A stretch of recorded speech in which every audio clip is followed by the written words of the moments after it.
I have a minor addiction to X, formerly known as Twitter. I say minor because I could go days without scrolling on X. And then sometimes it's like I need a fix. I can go to sleep until I have read my Bible and then I now go to X to scroll. I know it sounds a bit bad. I'm working on it. I'm looking forward to a time where I'll completely leave X. Did I say completely? Okay, I need to be honest with myself. Not completely, but I'm looking forward to a time where I could leave X for a long period of time, say months or even a year or two. I'm looking forward to it. I remember when I was in Nigeria, the government had banned X because of political reasons, and I didn't get a VPN. Honestly, I just decided that, you know what, I'm going to do without it, and I did a good job. I was off X for the duration that the government banned X, and I want to do that again. But that's just a side note. So while I was strolling the streets of my addiction, I came across a post and I was like, what? What kind of post is this? I would have thought that with the way the world is going through this over sensitization and over information load, that we will be better equipped with information and knowledge and even kindness and empathy to help people who are going through mental health issues. But no, some of us are still out there having mentalities that are really dangerous to people who are going through mental health issues. And what was this post? The post said, trauma is strictly a spiritual problem. Mental health is strictly a spiritual problem. And I was like, nah, I have a YouTube platform and I'm going to come in here, I'm going to come on here and sprinkle a bit of knowledge and information and kindness and positivity to see if me and other people who feel strongly about these things can cancel out the bad news out there. So if that sounds like something that you're interested in, if you've ever sat down and you've thought, oh, is trauma spiritual? If I'm going through mental health issues, does that mean I'm not praying enough? Does that mean there's something wrong with my communion and my relationship with God? If you've ever asked yourself the question, or you've asked the question when you see people who are going through mental health issues, then definitely you want to stick to the end of this video. Now, usually, if you're new to this channel, I always have reflection points on my videos. I have two major things that make up the reflection point. One, we have journaling prompts, and two, we have affirmations. And that's why I always encourage you to, whenever you're coming on to watch these videos, get a journal. And if you're not comfortable with writing, then maybe you want to record a voice note of yourself, or you just want to talk to yourself about what you've watched, because it's going to help you. If you are not going through mental health issues, it's going to help people who you know that are going through mental health issues. So if that sounds like something you're interested in, get your journal and get something to hydrate yourself. And let's ease right into correcting this notion kindly, gently, and with positivity. Let's go.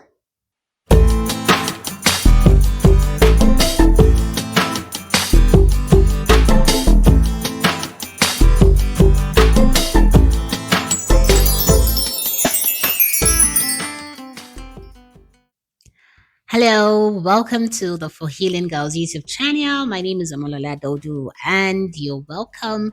Thank you to 133 of you who believe that I have something to offer this world. And thank you to those of you who are watching me for the first time. This is your first time seeing my pretty face.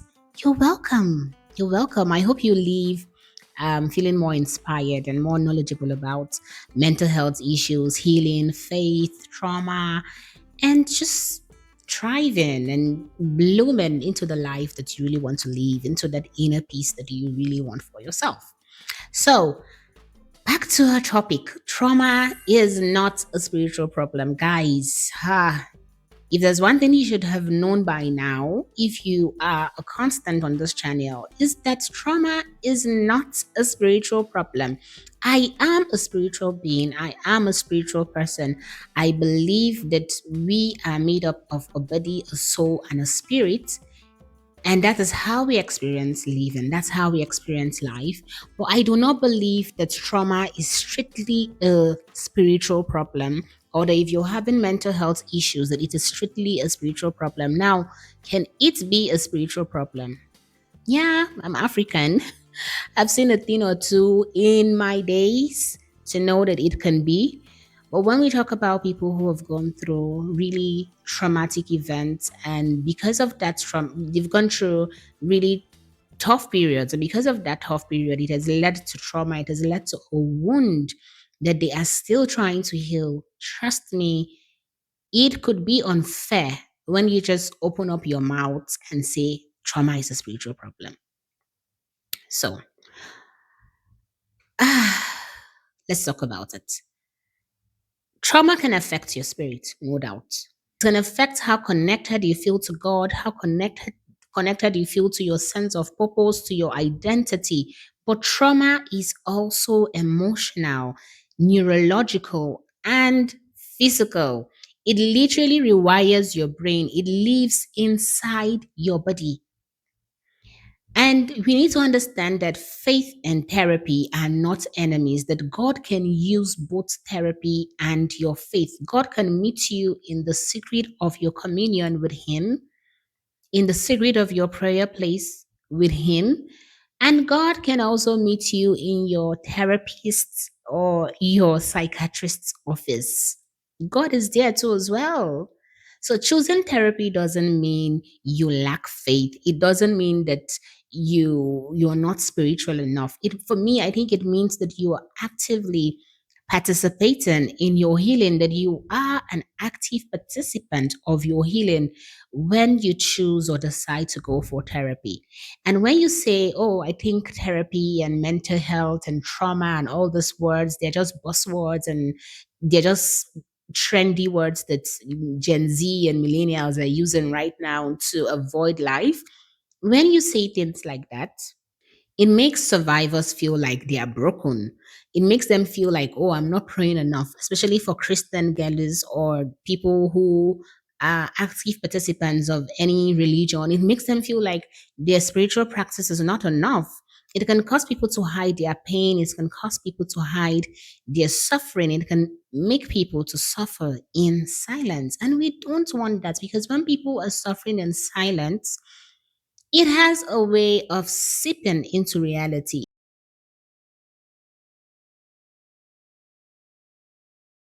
Number one, it can shame survivors, as we have said earlier on. Telling someone that trauma is a spiritual issue can imply that they are spiritually weak, or that they are not praying enough, or somehow they deserve their pain. And when you tell people that, it can lead them to feeling guilty, confused, and can even silence them. And that's the last thing that you want when someone is going through a mental health issues. You don't want them to be silent. That is detrimental. You want them to be able to talk to safe people about what it is they're going through, especially if they need it and if they consent to it, especially a medical practitioner, whether it is a therapist or a psychologist or a psychiatrist. Number two, it stigmatizes therapy and mental health support. And these things are important. People avoid seeking professional help because they've heard you or other people say that, oh, your problems are spiritual. Why don't you pray harder? Have you fasted? If you fast, you'll be healed. If you go and talk to a pastor, you'll be healed. Please hear me out. I am not canceling out these things. These things are important. Speaking to a pastor, trusted religious leader. I have seen people found healing or find healing via speaking with a trusted spiritual leader. But again, are there people who need to seek therapy and mental health support? Yes. And you cannot guess by just looking at them, especially if you are not schooled in the act of spiritual discernment. You cannot just see people and say, oh, I think your problem is definitely going to be solved by my pastor, you know. So you want to avoid just being rash when you're speaking to people who are going through mental health issues, because whatever you say, and if you say, oh, it's spiritual, this can delay or completely block their healing. I have seen women suffer I'm talking about women because I've worked with women, I am working with women, and I work with children. I have seen women who would have been liberated via therapy and via a sound, safe community. I have seen them remain in traumatic environments and they can't move to a point of healing because people told them that it is strictly spiritual and they should not involve any mental health um, a therapist or a psychologist or a psychiatrist. Number three, when you say trauma is spiritual, you are actually showing that there might be a bit of ignorance because you're ignoring the fact that trauma and mental health issues can be biological and psychological. Science has shown that. And if we can just, tilt our perspective and our reading and our quest for information by reading the right um, resources, you will know that trauma literally rewires the brain. There are flashbacks, disassociation, anxiety, depression, all of which are psychological responses, not just spiritual struggles. We need to understand that. And when we say trauma rewires the brain, what do we mean? Trauma can significantly alter the brain structure and function, and that process is called neuroplasticity. And that has an impact on how individuals perceive and react to their world. I have worked with women who have gone through gender based violence and children who have gone through sexual abuse. And I can tell you that trauma and mental health issues have biological and psychological implications that have been studied over time. So please, let's be more empathetic in the way we approach and speak to people who are going through mental health issues. I have been there. As I said, I've worked with women and children, and I personally have gone through down times in my life, and people have told me, "Oh, have you prayed about it?" And I love that for myself. I love that for them. I believe in prayer. I am a Christian. I believe in the spirituality of life, but I also understand that God has used medicine and science to also help us to get solutions to different issues that are plaguing humankind. Science and God can coexist because God literally created science. I truly believe that. So let's reflect on this topic. Let's reflect on trauma and mental health not being spiritual issues. I want you to journal and ask yourself that where in my life have I accepted pain as normal, and how can I begin to challenge that with love, truth, and support? I want to encourage you to write freely without judgment. Don't journal and think, oh, let me journal well, just in case someone reads it someday. No, you're journaling for yourself and for your healing and for your understanding. So write without judgment because this prompt will help you to uncover hidden beliefs that normalize trauma and opens the door to choosing healing intentionally. Let me know how that goes. Let me know how that goes in the comment section. If you've been writing these journaling prompts and you've been affirming all these affirmations in my different videos, please let me know in the comment section how that has been for you. And then the affirmation for this video is I do not have to choose between faith and healing.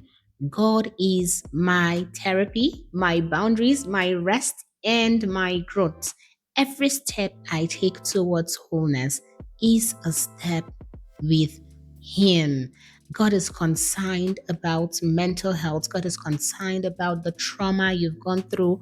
So it's okay if you're healing from trauma and you're healing from mental health issues and you've had people tell you, oh, it might be a spiritual problem. Please, I want you to know that it is okay to go for therapy. If you need therapy, if you can afford it, if you have access to a therapist, by all means, please go for therapy. It's okay to even take medication if you've gone to see a psychiatrist for whatever issues you're having and they've given you safe medications. Please, it is okay to take this medication. There is no shame in it.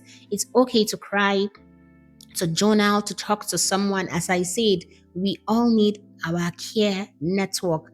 Get a group of people or even one person that you know truly loves you and is kind hearted, and you can talk to that person about the different issues. that you might be going through if you don't have access to a therapist. So you're not less spiritual for doing what helps. Healing is not a lack of faith, healing is actually holy work. And I remember asking myself when I heard that in my spirit, the healing is holy work. I remember asking myself that what does that mean? You know, I asked myself, I said, what does that mean? When we say healing is holy, what does that mean? And I'll tell you what it means. It means that whether emotional, spiritual, mental, or physical, whatever form of healing it is that we need, I believe that it's a sacred thing we're doing. It is divinely supported and it is deeply valued. It's not just a personal or a clinical process, that it is also a spiritual act of restoration, redemption, and returning to wholeness. And that is what this YouTube channel is about. I believe that everyone can return to this wholeness. And wholeness does not mean or look like you have a life free of issues. It just means that you are aware of certain things that might be hindering you from stepping into that path of living where you're experiencing inner peace and joy and quiet. And when I say quiet, I don't mean oh you leave the world and it's not or the world is going to become less noisy. It means that your mind will become less noisy. So if this video blessed you, if you watched this video and it gave you something to think about, something to brood over, then definitely don't forget to hit the subscribe button on your way out. And I'll leave a little bit of music to play and the affirmations to go on the screen again so you could just, sit down with it for a while. So until you see my face in my next video, do take care of yourself. Bye.